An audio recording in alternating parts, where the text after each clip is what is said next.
Boa noite. Amanhã é o Dia Mundial Sem Carro. Um convite para que as pessoas façam caminhadas ou utilizem o transporte público.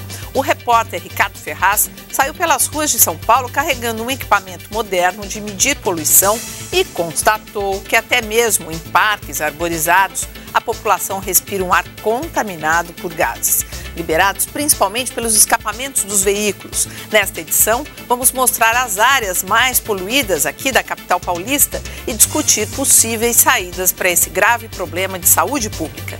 E veja também outros assuntos importantes desta sexta-feira.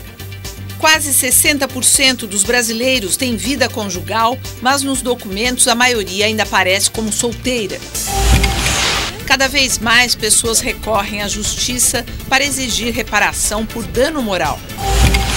Manteiga admite aumentar o imposto sobre operações financeiras, caso os Estados Unidos continuem inundando o mundo de dólares.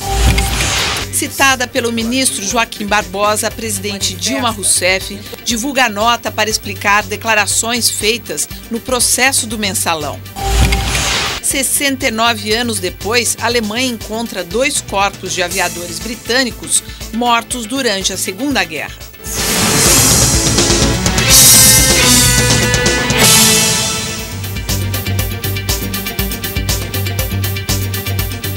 Na nossa bancada temos hoje a Aline Clemchan, professora de História Árabe da USP, e Carlos Novaes, e hoje eu estou em sexta-feira, que é cientista político.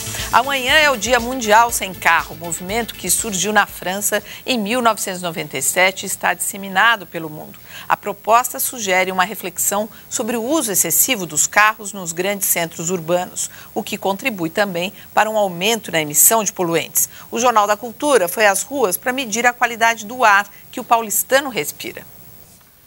Essa mochila foi preparada pelo departamento da Faculdade de Medicina da USP, que estuda os riscos ambientais. Ela vem equipada com um equipamento capaz de medir o ruído, um outro aparelho que mede os níveis de umidade e temperatura, e o principal equipamento é esse aqui, um monitor de partículas. Ele suga o ar por essa mangueirinha e é capaz de ver a quantidade de partículas que estão suspensas no ar, medindo assim o nível de poluição. É com esse equipamento que nós vamos dar uma volta pela cidade de São Paulo.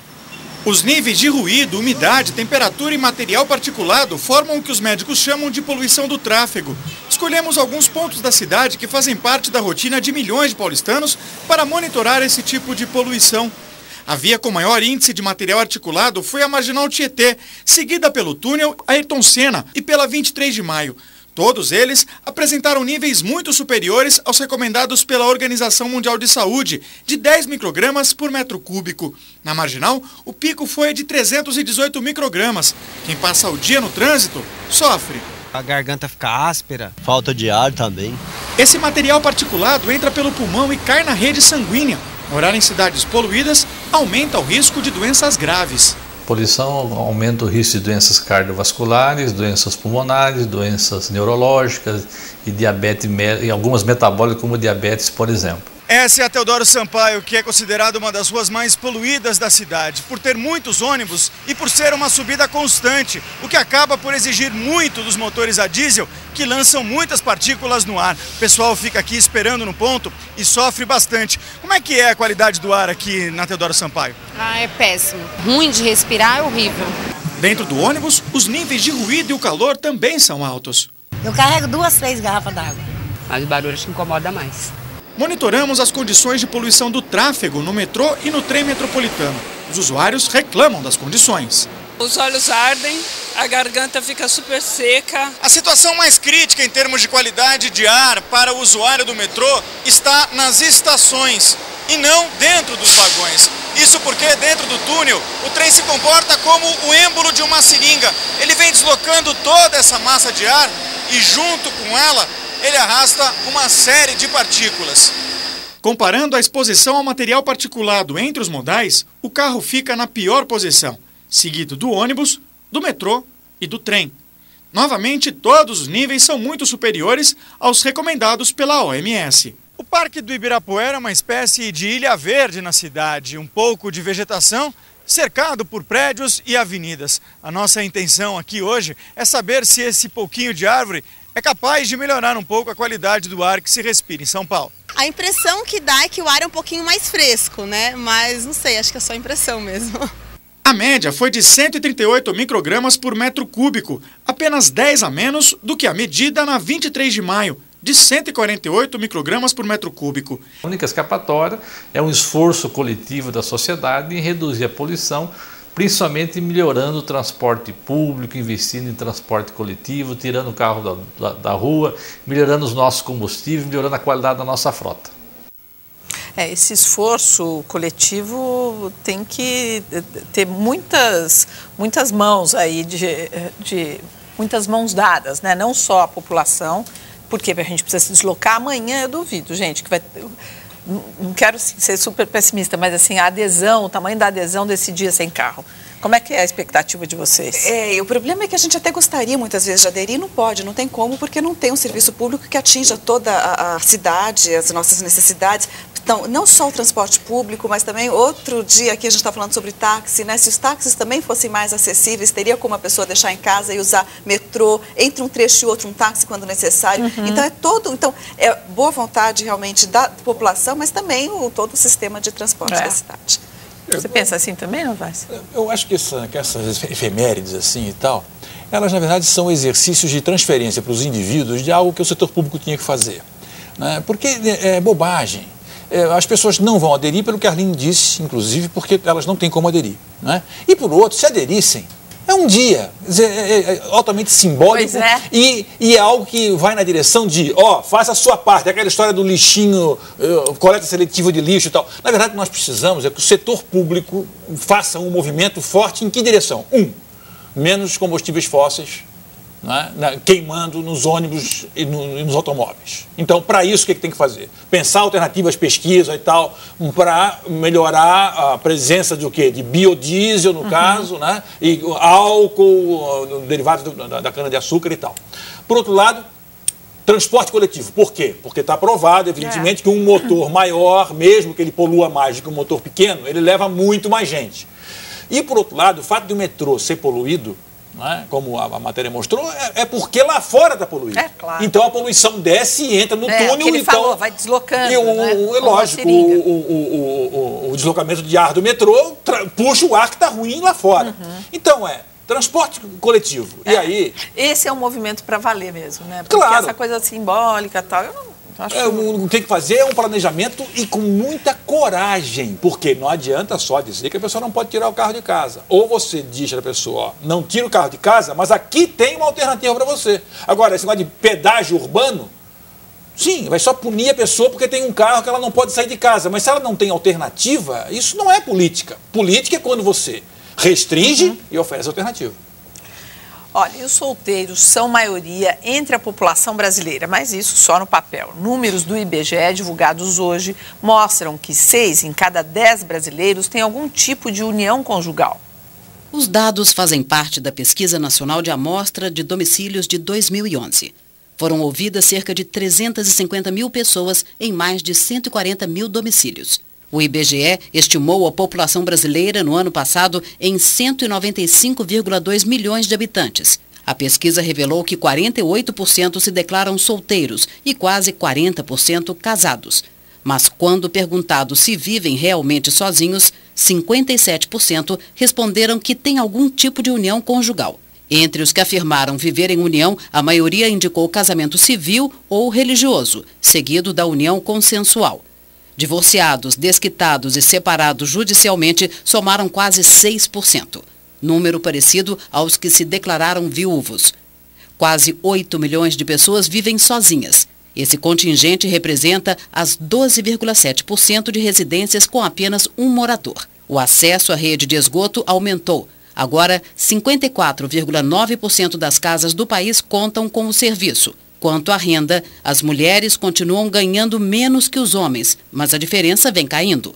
Passou de 67% para 70%. Quer dizer, o acesso à rede de esgoto aumentou um pouquinho, né, perto dos últimos números, não foi isso, Novaes? Mas ainda é muito pouco. É muito pouco. Se você pensar Então são milhões de pessoas, milhões de residências, né, que não têm nenhum acesso à rede de esgoto. Isso significa saúde, significa...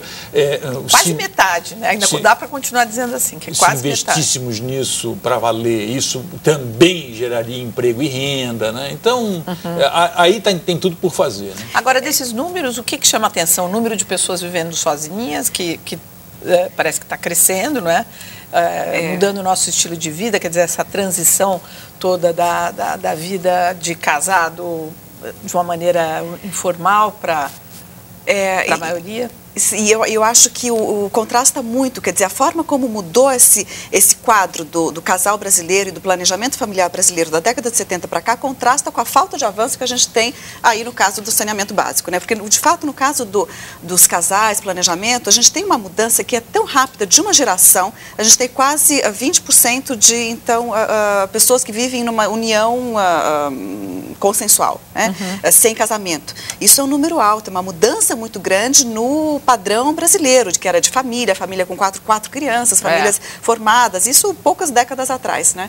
E hoje também o Brasil... Acho que a legislação também ajuda, porque quando você tem a união estável, você já, né, você vê ali que de alguma maneira já existe uma proteção. Não, são políticas, vínculos, é uma política de planejamento familiar, é uma política de, então, criar leis que permitam direitos à união estável, e mais uma política que o Brasil, aos poucos, né, hoje mesmo saiu notícia de que deve acatar, pelo menos em parte, a recomendação da ONU de permitir a união de dois homossexuais, né, pessoas do mesmo sexo. Eu acho uma coisa interessante que eu gostaria de registrar aqui, é que há muitos anos o saudoso professor Vilmar Faria levantou uma hipótese que depois se mostrou fecunda, que essa história das famílias brasileiras diminuírem o número de filhos teve uma altíssima correlação com as novelas da Globo.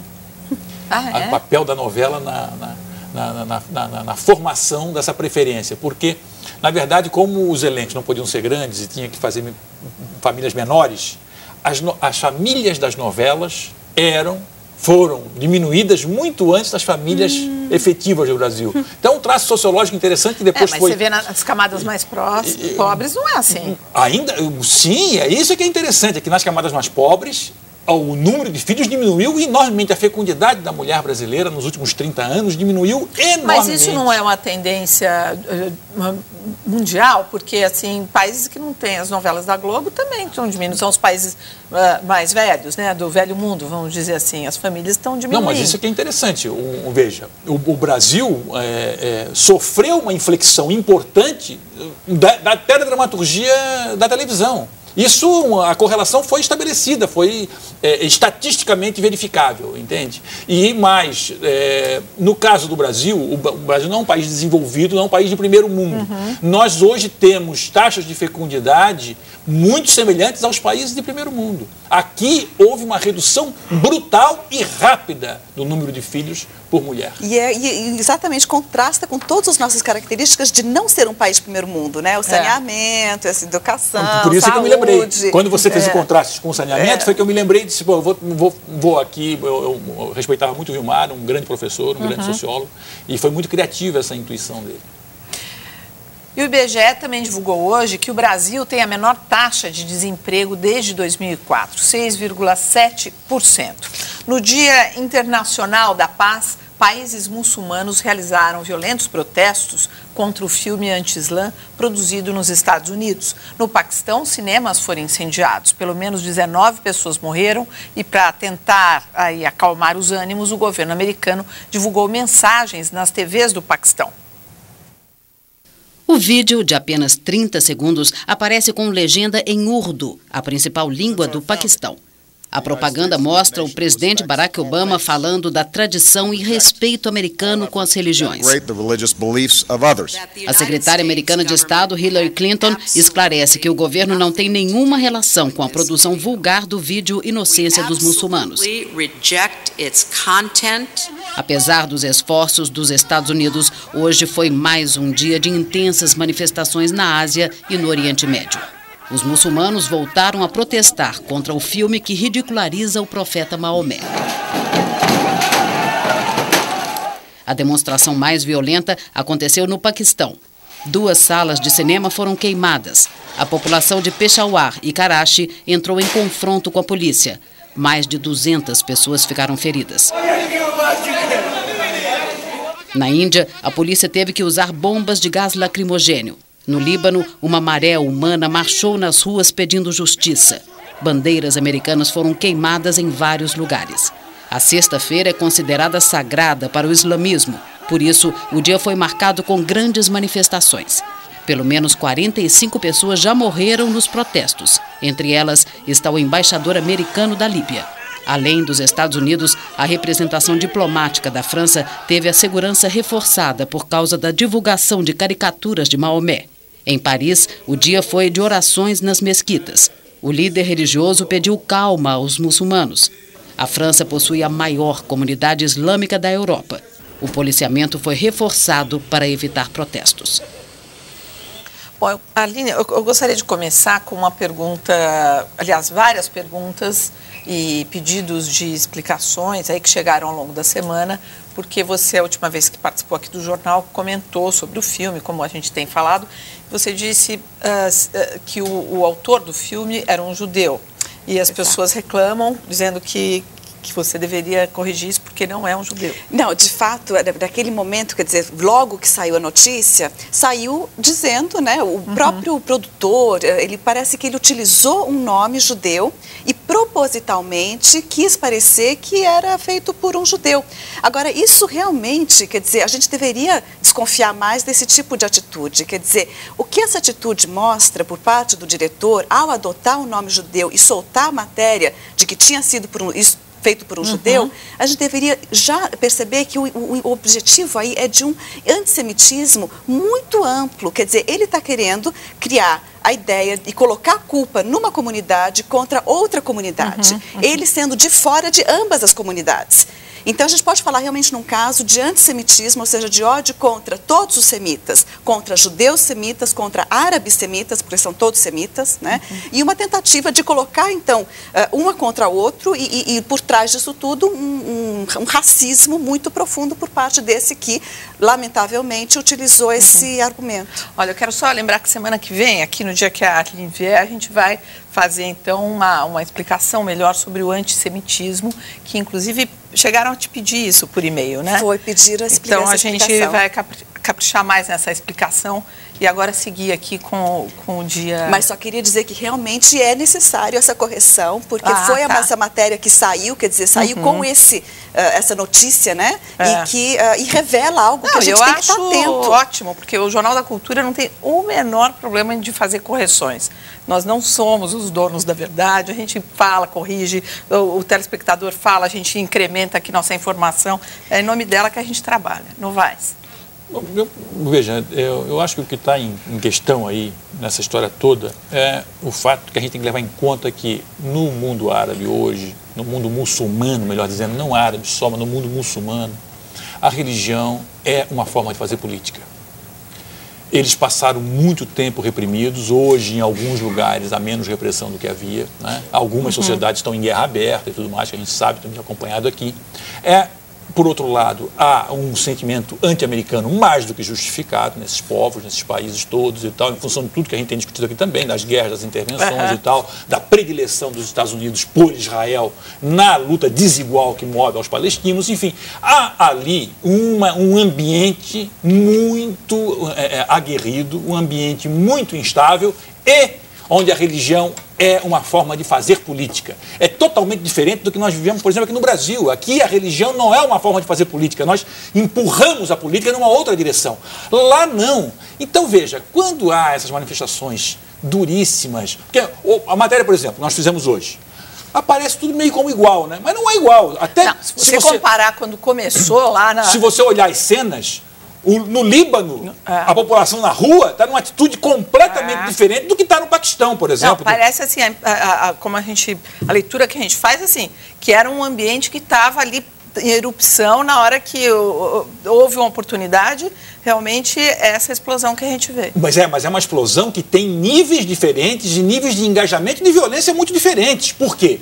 Porque eles próprios, como são muito divididos, como há muitas correntes, e por isso que a religião é uma forma de fazer política, porque eles estão disputando o poder, cada um pegando o seu pedacinho do Islã, não é? essa disputa vai obrigar os setores que são contra a violência a se manifestarem.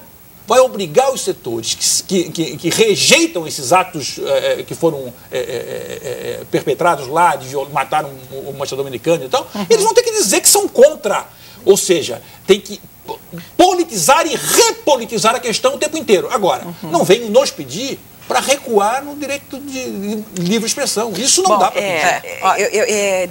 Novaes tem razão em dizer que isso aqui é uma questão política interna, porque você tem grupos radicais utilizando isso como forma de prejudicar, por exemplo, o governo da Irmandade Muçulmana no Egito. Então você tem salafistas aproveitando esse caso todo para ir para a rua, para depredar, para prejudicar os Estados Unidos, não, para prejudicar o governo do Egito. Né? Olha, tem até alguém lembrando aqui, só acrescentando mais uma informação, que a revista Playboy de Portugal foi fechada por publicar a capa com Jesus e uma mulher nua. Que liberdade é essa? Não, e eu lembro mais uma coisa, quer dizer, aí vem o contexto, a importância do contexto. No Brasil, alguns anos atrás, foi publicada uma revista, não sei se era super interessante, alguma desse tipo. Quem fez a matéria, inclusive, foi uma orientanda do meu curso e não causou nenhum problema. A revista tinha na capa uma caricatura do Maomé. Mas como o Brasil não domina nenhum país árabe, como o Brasil não tem um histórico de intervenção em países árabes, essa revista não causou problema. Então, há problemas causados por um contexto. São escolhas políticas, claro.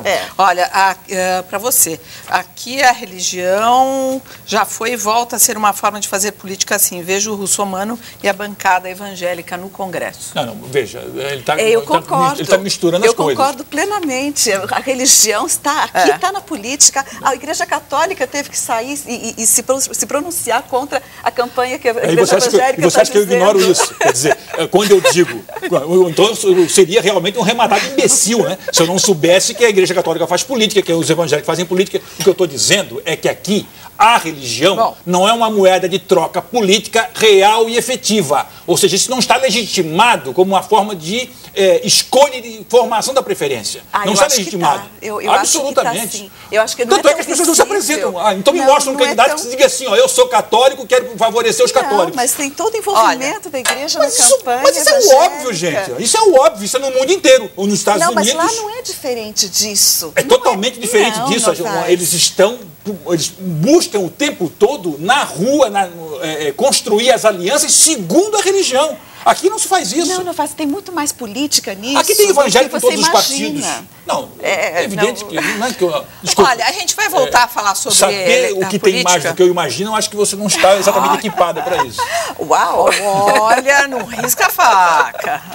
A seguir, Guido Mantega fala em aumentar imposto para conter a entrada de dólar especulativo. E mais, cresce o número de ações na justiça pedindo reparação por dano moral.